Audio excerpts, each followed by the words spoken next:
संविधान शास्त्र का परिशिष्ट नाम का अधिकार, उसमें 271 नंबर का श्लोक, उसके प्रति उसके बाबत में यानी अधिकार की बात का उन्होंने बहुत विस्तार से व्याख्यान किया है।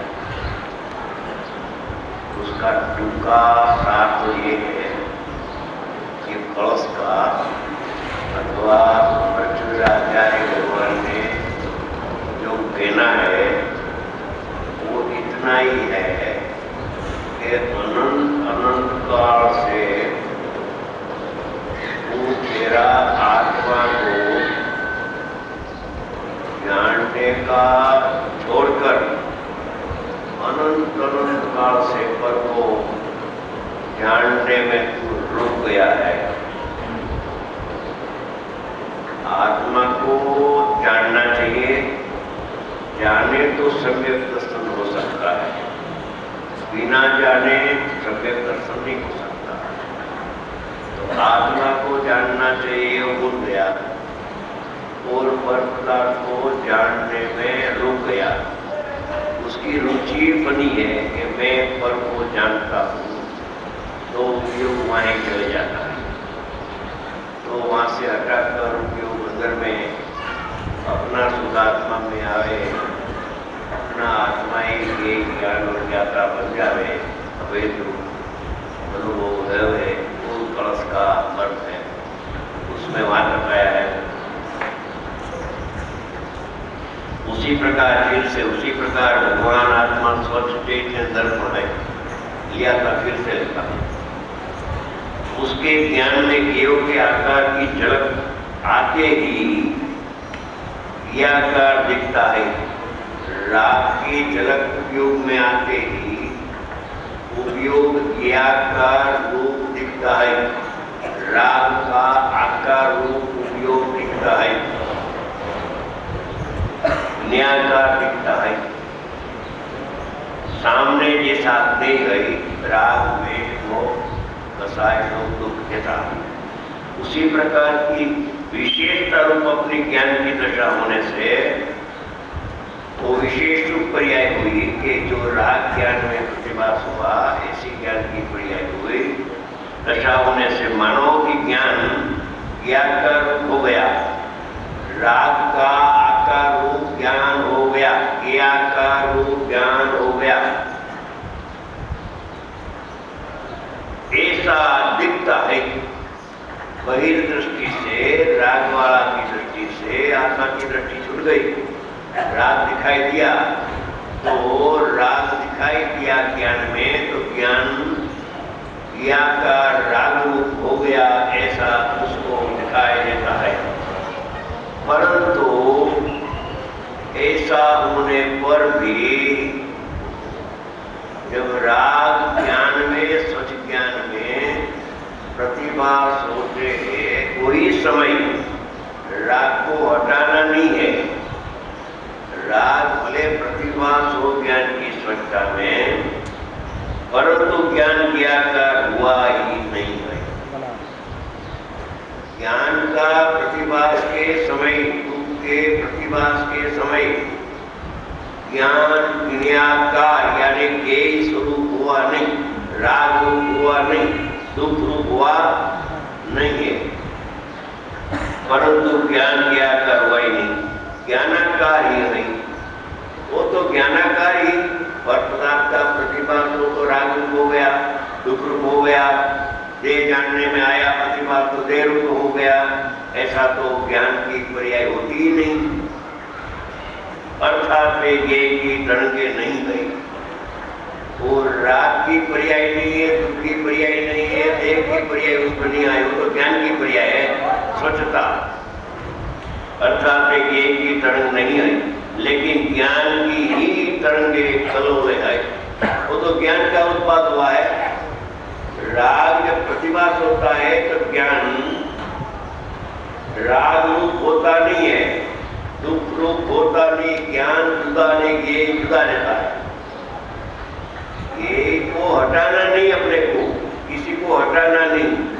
भले प्रतिभास हो तो तो ऐसा करके मेरे में तो ज्ञान जानने में आता है। भले झलक हो दर्पण में, भले कोयला की अग्नि की झलक हो, वो दर्पण तो स्पष्ट दिखता है।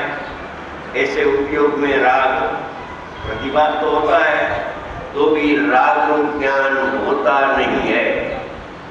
वो ज्ञान की तरंग है, उत्पाद ज्ञान का है, ज्ञान की ही दशा है, राग की दशा नहीं। राग जब ज्ञान के अंदर प्रतिभात होता है तो वो राग की पर्याय नहीं है, ज्ञान की पर्याय है। राग की पर्याय राग में रही, ज्ञान की पर्याय ज्ञान में रही, तो इधर तो ज्ञान होता है। भले राग ये हो, विद्रूप भले राग हो, तो भी ज्ञान राग रूप हुआ नहीं है, ज्ञान का रूप हुआ नहीं है। ज्ञान की ही दशा है, योग का उसमें कुछ भी नहीं है। ज्ञान में राग झलकते हैं तो बिल्कुल ज्ञान अशुद्ध होता ही नहीं है, स्वच्छ ही रहता है। और स्वच्छता को पकड़े तो सदुपयोग हो जाता है, राग को पकड़ता है तो अज्ञानी बन जाता है। समझे? समझ में आया कुछ? बस इतना चला था, अभी आगे आज नया। ऐसे अपने अस्तित्व की महिमा जाने बिना मैं कौन हूं, अपना मूल महिमा आए बिना, अपना अस्तित्व जाने बिना, भाई तू दया दान क्रोध शोक कर करके सूख जाए। सूख जाए यानी क्या? सुखाई जाए शरीर आता, ऐसा शरीर हो जाए, सूख लकड़ी सुखाई जाए, देखा दुबला हो जाए, सूख जाए, तो भी लेश मात्र भी धर्म होगा नहीं। व्रत तो कितना भी करे तो भी धर्म होगा नहीं। तो मुनिराज तो ये व्रत तप सब करते, 12 प्रकार का तपता, सबका तो ज्ञान है, सब आता तो है शास्त्र में। या वो जो शुभ राग आता है ना व्रत का, वो मुनिराज राग करता नहीं है, व्रत आता है, उसको मात्र जानता है, जानेला प्रयोजन है, करेला प्रयोजन आदरेला प्रयोजन नहीं है। वो शुभ राग से धर्म होता है ऐसा मानता नहीं है, क्योंकि शुभ राग आश्रव तत्व है, संवर तत्व नहीं है। होता है 12 प्रकार का तप, साधक को आता है, ऐसा ना नहीं है। उसका कोई कालक्रम में क्रमबद्ध पर्याय में जो परिणाम आने योग आता है तो जानता है, बाकी मैं करता हूँ न करने योग्य है, इससे धर्म मेरे को होगा न मोक्ष हो जाएगा, ऐसा नहीं है। तो भी लेश मात्र धर्म, लेश मात्र, नवमी गिरवी के गया अनंत में आता है ना श्रीमद में, तो भी कुछ लाभ हुआ नहीं है। अपने स्वरूप का महात्म जाने बिना मैं ज्ञानानंद परमात्मा हूँ, मैं पूर्णानंद हूँ, 8 कर्म से मैं भिन्न हूँ। कर्म का उदय मेरे में आता नहीं है, कर्म का उदय में जो जोड़ाती परिणाम राग होता है वो मेरा स्वभाव नहीं है, विभाव है, ऐसा भेद ज्ञान चलता है जिसको। तो अपने स्वरूप का महात्म जाने बिना कर्म की क्रिया कभी भी हो सकती नहीं है। महिमा अपना नहीं आया, पुण्य का महिमा आ गया। साधक तो